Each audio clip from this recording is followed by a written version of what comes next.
Hello friends, இந்த video வந்து பார்த்தீங்கன்னா புதன்கிழமை அன்றைக்கி எடுக்கிற வீடியோ. ஸ்கூலில் வந்து பேரண்ட்ஸ் மீட்டிங் வச்சுருக்காங்க. இப்போ குவார்ட்டர்லி எக்ஸாம் முடிஞ்சதுனால மார்க்ஸ் எல்லாம் வந்திருக்கும். அதனால் வந்து ஸ்கூலில் போய் சைன் போட்டு வரணும்.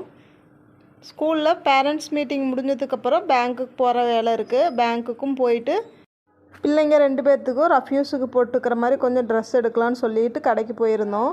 ட்ரெஸ்ஸை எடுத்துகிட்டு ரிட்டன் வீட்டுக்கு கிளம்புறப்போ பார்த்திங்கன்னா ஒரு 1:30 மணி ஆகிடுச்சு. காலையில் ஒரு 10:30 மணிக்கு வந்தோம். ரிட்டன் வந்து 1:30 மணி ஆகிடுச்சு. அதனால் பேக்கரியில் டீயும் பப்ஸும் சாப்பிட்டு போகலான்னு பேக்கரிக்கு தான் வந்திருந்தோம். நீ வீட்டுக்கு போயிட்டு நம்மளுக்கு கொஞ்சம் ஸ்டிச்சிங் ஒர்க் இருக்குது. தீபாவளி டைம் அப்படிங்கிறனால ஸ்டிச்சிங் ஒர்க் அதிகமாக இருக்குது. அதனாலே ரெகுலர் வீடியோ வந்து சரியாக போட முடியல.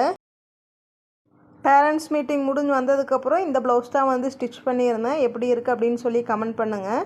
இந்த 2 ப்ளவுஸோட டிசைனுமே வந்து கஸ்டமராக வந்து சென்ட் பண்ணினது தான். உங்களுக்கு இந்த மாதிரி எதாவது ஸ்டிச் பண்ணணும் அப்படின்னா நீங்கள் கமெண்ட் பண்ணுங்கள். எந்த டிசைன் வேணும் அப்படின்னாலும் கமெண்ட் பண்ணிங்கன்னா அந்த மாதிரி ஸ்டிச் பண்ணிக்கலாம். அடுத்தது வந்து பார்த்திங்கன்னா ஒரு 8 வயசு பொண்ணுக்கு ஸ்கர்ட்டும் இந்த மாதிரி டாப்பு வந்து கேட்டிருந்தாங்க. அதையும் வந்து ஸ்டிச் பண்ணியாச்சு. ப்ளவுஸோட ஸ்டிச்சிங் சார்ஜ் பார்த்திங்கன்னா 350. இந்த கவுனோட ஸ்டிச்சிங் சார்ஜ் வந்து 400. இந்த வீடியோ உங்களுக்கு பிடிச்சிருந்துச்சு அப்படின்னா லைக் பண்ணுங்கள். நம்ம சேனலை சப்ஸ்கிரைப் பண்ணிக்கிங்க. தேங்க்யூ. அடுத்த வீடியோவில் பார்க்கலாம்.